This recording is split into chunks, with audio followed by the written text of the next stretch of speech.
Bismillahirrahmanirrahim. Assalamualaikum warahmatullahi wabarakatuh. Alhamdulillah. Alhamdulillahil waliyyi fala walladuna. Ahmaduhu subhanahu ayyada awliya'ahu wa a'azza hizbah. Wa asyhadu an la ilaha illallah wahdahu la syarika lahul hayyul qayyum al-mutasarrifu fi su'unil ibadi wahdah la yus'alu amma yaf'alu wa hum yus'alun. Wa asyhadu an la ilaha illallah wa asyhadu anna Muhammadar Rasulullah wa nabiyyana Muhammadan abduhu wa rasuluhu sayyidul mursalin wa khatamun nabiyyin fala nabiyya wa'dah. Salawatullahi wa salamuhu alaihi wa ala abaihi wa ikhwanihi minan nabiyyin wal mursalin wa ala alihi wa sairi sahabatihi wa tabi'ihim bi ihsani ila yaumiddin, amma ba'du. Alhamdulillah, saudaraku yang dimuliakan oleh Allah Subhanahu wa taala.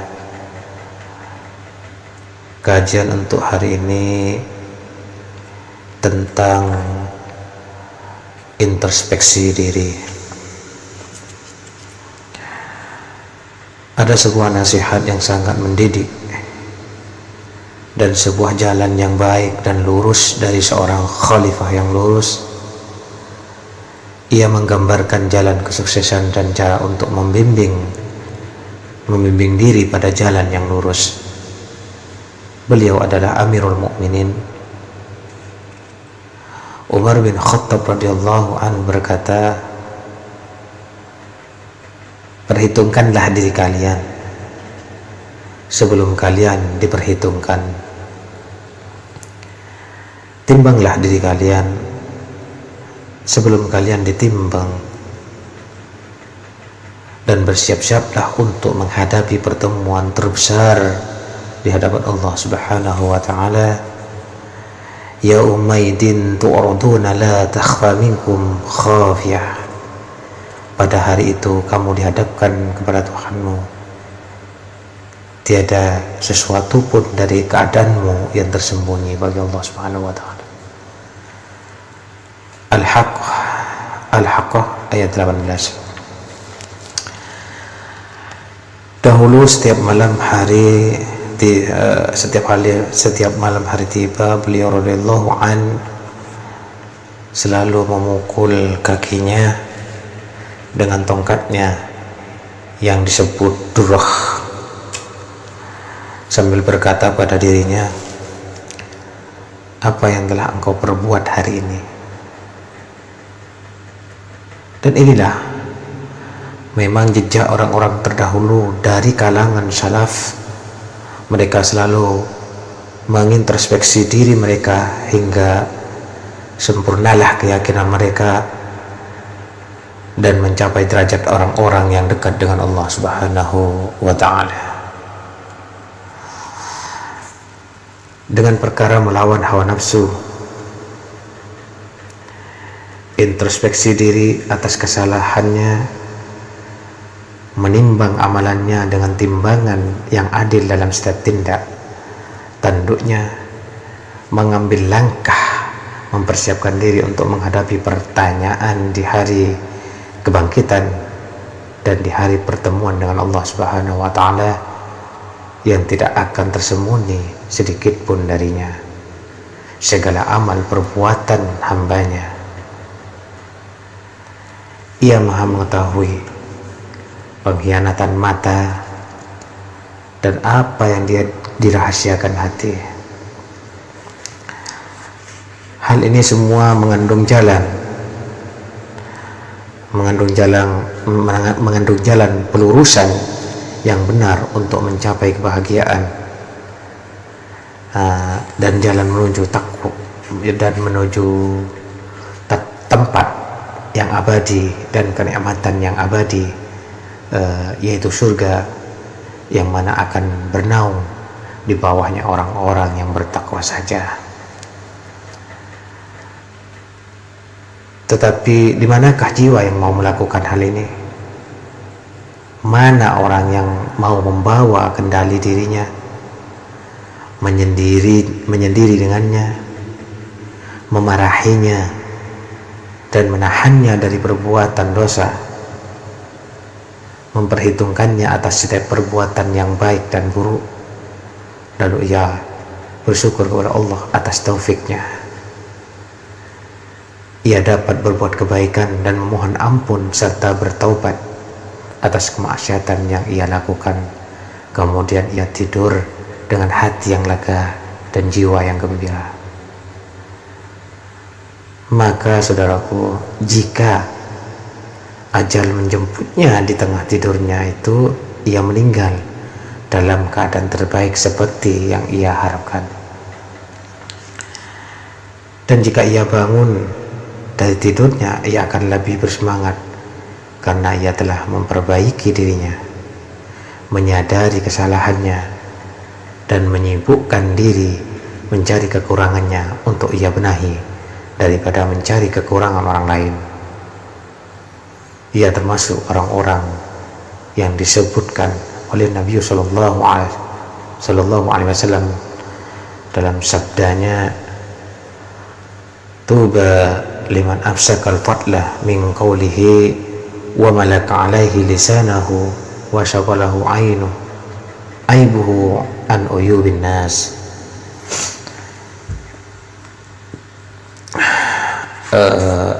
Artinya, sesungguhnya beruntung orang yang menahan dirinya dari ucapan yang tidak perlu, mampu mengendalikan lisannya, dan tersibukkan oleh kekurangannya daripada kekurangan orang lain.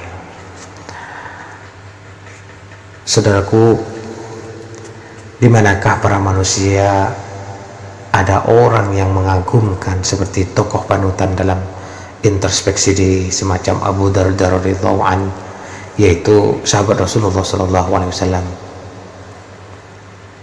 yang mana pada suatu kali beliau pernah duduk sambil menangis tatkala melihat kedaulatan kejam yang menindas umat Islam. Beliau mengkhawatirkan orang yang sejalan dengan mereka,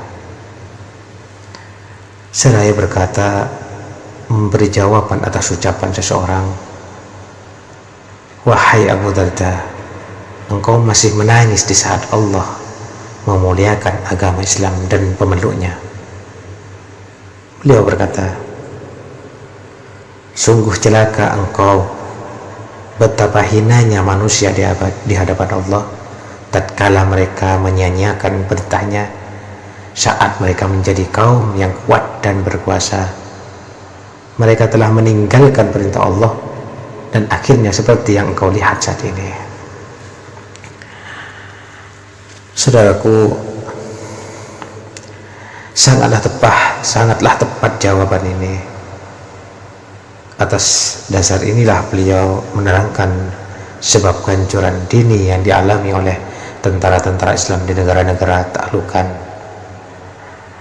Penyebabnya adalah negeri-negeri itu tidak memiliki perasaan rohani keimanan yang dapat melindungi, apalagi keyakinan yang benar yang dapat mengantarkannya kepada ridha Allah Subhanahu wa taala. Dari sini juga dikhawatirkan akan terjadi hari-hari di mana umat Islam terlepas dari ikatan keimanan sedikit demi sedikit. Ikatan hati mereka kepada Allah semakin lemah, sehingga berpindahlah amanat ini dari tangan mereka. Sama mudahnya ketika amanat ini mereka terima sebelumnya, seperti yang telah terjadi apa yang beliau khawatirkan. Maka sebagaimana dunia seisinya ini adalah pinjaman semata menurut keyakinan beliau, begitu juga dunia ini adalah jembatan menuju kehidupan yang lebih kekal dan lebih nikmat. Pada suatu kali Rasulullah Shallallahu Alaihi Wasallam jatuh sakit, lalu datanglah para sahabat beliau mengunjunginya. Mereka mendapati beliau sedang tidur di atas hamparan kulit, kemudian berkata, kalau engkau mau engkau bisa memakai hamparan yang lebih halus dari ini. Beliau menunjuk dengan telunjuknya dan kedua matanya ke arah depan yang jauh sambil berkata pada mereka, sesungguhnya tempat kita di sana, bukan di sini. Untuknya kita mengumpulkan, kepadanya kita akan kembali, dan untuknya kita berbuat. Saudaraku,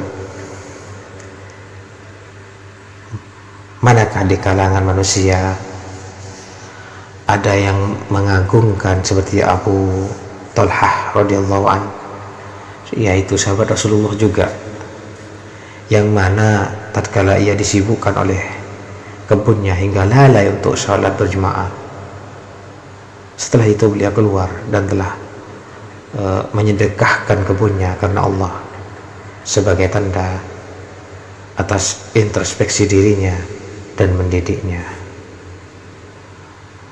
Manakah di kalangan manusia ada orang seperti salah seorang wanita soleh dari kalangan salaf, ia bernama Ajrah. Ajrah ini matanya buta, saudaraku. Jika tiba waktu menjelang subuh, ia berseru dengan suara yang memilukan. Bisa juga ia berdoa, hanyalah kepadamu para hamba menghabiskan kegelapan malam, berlomba-lomba mendapat rahmatmu dan pengampunanmu. Hanya kepadamu, wahai Tuhanku, aku mohon, bukan kepada selainmu. Jadikanlah aku dalam golongan orang-orang terdepan. Angkatlah aku, derajatku, di derajat yang tinggi, derajat orang-orang yang terdekat denganmu, ya Allah. Ikutkanlah aku bersama para hambamu yang soleh. Sesungguhnya engkau maha penyayang, maha agung, lagi maha mulia. Wahai zat yang maha mulia. Itulah kata-katanya dari seorang Ajrah. Ia sujud dan terus berdoa sambil menangis sampai subuh. Semoga Allah meridhoinya dan memasukkan kita semua bersamanya dalam rahmatnya yang luas bersama orang-orang yang soleh. Saudaraku, di manakah di kalangan manusia orang seperti sahabat yang agung Mu'adz bin Jabal radhiyallahu anhu? Kala ia sekarat kala itu dalam keadaan berpuasa, saudaraku, ia bertanya kepada budak wanitanya, apakah matahari telah terbenam? Dan dijawab oleh budaknya, matahari telah terbenam. Lalu ia mengambil makanan untuk berbuka, kemudian berkata, selamat datang kematian, selamat datang ketuliaan yang datang tiba-tiba, ketulian yang datang tiba-tiba. Demi Allah, katanya, demi Allah, aku tidak akan beruntung kalau menyesali duniawi. Ya Allah, sesungguhnya engkau mengetahui bahwa tidaklah aku senang hidup lebih lama di dunia ini karena sungainya yang mengalir ataupun pepohonannya. Sesungguhnya aku senang hidup di dunia ini hanya untuk bangun malam, puasa siang hari, berkumpul dengan para ulama di majelis dzikir.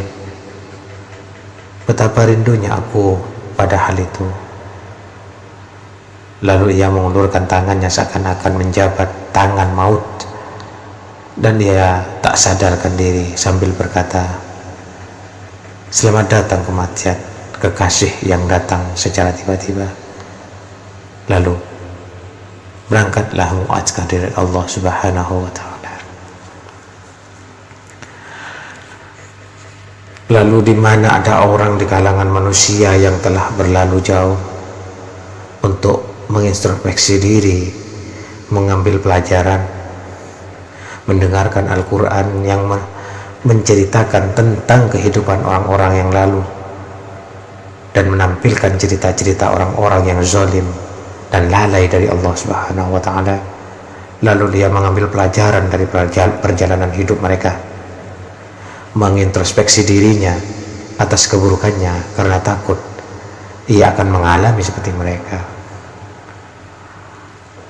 Saudaraku yang dimuliakan oleh Allah Subhanahu wa ta'ala, marilah kita mengambil pelajaran dari perjalanan hidup orang-orang yang zalim. Hendaknya kita takut kepada Allah akan diri kita menjauhkannya dari tempat kerusakan, dan marilah kita mengikuti jalan nasihat khalifah yang lurus dan perbuatan beliau, juga jejak para salaf soleh yang merupakan jalan terbaik. Bismillahirrahmanirrahim. Ya Allah, lindungilah kami dari keburukan, dari buruknya fitnah-fitnah. Selamatkanlah kami dari segala macam bencana dan cobaan. Ya Allah, perbaikilah keadaan kami yang zahir maupun yang batin. Bersihkanlah hati kami dari iri dengki. Ya Allah, sesungguhnya kami berlindung kepadamu dari kesusahan dan kesedihan. Kami berlindung kepadamu dari kelemahan dan kemalasan. Ya Allah, kami berlindung kepadamu dari sifat kikir dan pengecut. Kami berlindung kepadamu dari utang piutang yang menanjak dan tekanan orang lain. Tiada Tuhan selain Engkau, ya Allah. Kami memohon rahmat-Mu. Kami meminta perlindungan-Mu dari siksa-Mu. Perbaikilah segala urusan kami, ya Allah. Janganlah Engkau serahkan kami kepada diri kami ataupun pada salah seorang makhluk-Mu walau sekejap mata, ya Allah. Ya Allah, berilah jiwa kami ketakwaan. Bersihkanlah hati kami, ya Allah. Sesungguhnya Engkau sebaik-baik yang membersihkannya. Engkau memeliharanya dan Tuhannya. Ya Allah, sesungguhnya kami telah menzalimi diri kami sendiri. Tiada yang dapat mengampuni dosa-dosa kecuali Engkau, ya Allah. Maka berilah kami ampunan khusus dari-Mu, ya Allah, dan sayangilah kami. Sesungguhnya Engkau maha mampu atas segala sesuatu. Rabbighfirli wali walidayya warhamhuma kama rabbayani shaghira. Rabbana zalamna anfusana wa illam taghfir lana wa tarhamna lanakunanna minal khasirin. Rabbana hab lana min azwajina wa dhurriyyatina qurrata a'yunin waj'alna lil muttaqina imama, ya Allah. Rabbana atina fid dunya hasanah wa fil akhirati hasanah wa qina adzabannar. Li ridaillahi ta'ala wa li rahmatillah wa li qudratillah wa li iradatillah wa li syafaat Rasulillah Muhammad sallallahu alaihi wasallam. Al-Fatihah. A'udzu billahi minasyaitonir rajim. Bismillahirrahmanirrahim. Alhamdulillahi rabbil alamin arrahmanir rahim maliki yaumiddin. Iyyaka na'budu wa iyyaka nasta'in. Ihdinas siratal mustaqim. Shiratal ladzina an'amta 'alaihim ghairil maghdubi 'alaihim waladdallin. Amin. Assalamualaikum warahmatullahi wabarakatuh.